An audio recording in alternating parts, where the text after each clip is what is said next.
At 9:17 on a typical Monday morning, an accountant named Daniel walked into his office and quit his job. His coworkers were stunned. Daniel was the office's most unassuming employee. He wasn't a CEO, he didn't own a company, he drove an older car, wore basic clothes, and lived in the same modest house he'd bought decades ago. When he told his manager he didn't need the job anymore, people assumed he'd found a better salary elsewhere. But Daniel wasn't leaving for a new paycheck. He had quietly become a millionaire right under their noses. We tend to measure wealth by what we see people spending, but the mathematical reality is often the opposite. True wealth consists of the assets a person actually owns in secret, the money they haven't spent on looking rich. Building a seven-figure fortune is rarely an income problem. It is almost always a behavioral one. To understand how Daniel reached that milestone, we have to look at the invisible choices he made every day. When Daniel was 23, he landed his first full-time job.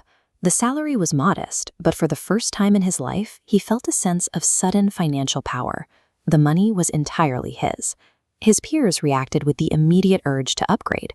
They moved into premium apartments and signed for new cars, essentially committing tomorrow's money to pay for today's status. This diagram shows two paths for a paycheck. Most follow the standard route, draining all income into immediate spending. Daniel chose the wealth path, filtering a portion, starting with $100, into investments before touching the rest.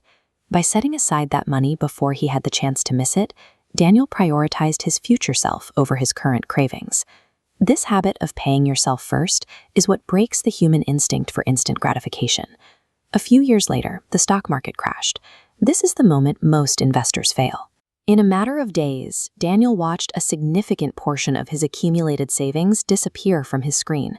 The headlines were terrifying, fueled by a herd mentality that urged everyone to sell before they lost everything. Panic is contagious, and it drives retail investors to liquidate their assets at the exact moment they should be holding them. Daniel nearly gave in, but he realized that he wasn't investing for the next month or the next year. His timeline was measured in decades, which made the daily fluctuations of the market irrelevant. He chose to ignore the noise and kept his monthly investment schedule. Robotic consistency during a period of fear almost always beats the attempt to predict when the market will hit bottom. By their 30s, Daniel and his friends were receiving major promotions, but as their incomes rose, his friends fell into the income trap. They expanded their lifestyles to match their new titles, taking on luxury SUVs and massive mortgages. When income and spending rise equally, wealth stays at zero, funding expensive liabilities. Daniel took a different path. By keeping spending static as his salary grew, the widening gap between his income and lifestyle fueled a rapidly expanding investment portfolio. His friends, unaware of this gap, mocked him for driving an old car. They saw the lack of luxury as a sign of struggle, never realizing that Daniel was becoming significantly wealthier than any of them. Their confusion stems from the fact that lifestyle and wealth are often inversely related. Because true wealth consists of the assets you haven't spent yet, it is naturally invisible, and it never requires an audience. By the time he reached 51, Daniel had spent 28 years making unremarkable, boring decisions. One Saturday morning, he logged into his brokerage account to see the final tally. The account held over $1 million. His money had reached a tipping point where the returns were generating more income than his actual job.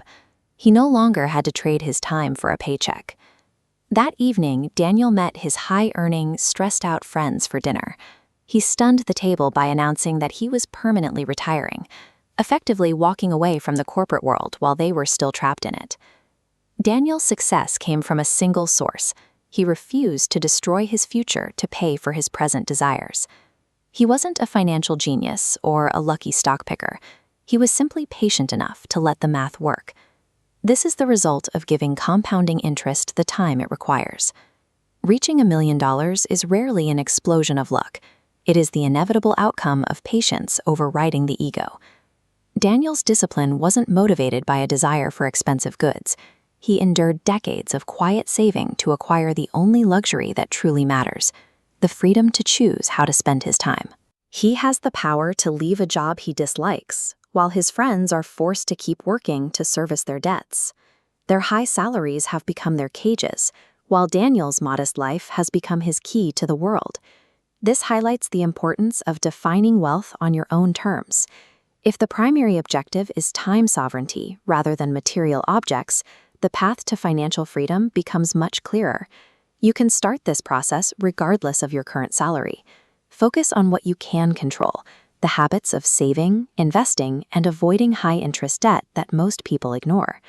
Those 7 figures were the inevitable outcome of a process that started decades earlier. It began with a single $100 investment, a quiet, unremarkable choice that eventually broke the cycle of staying poor.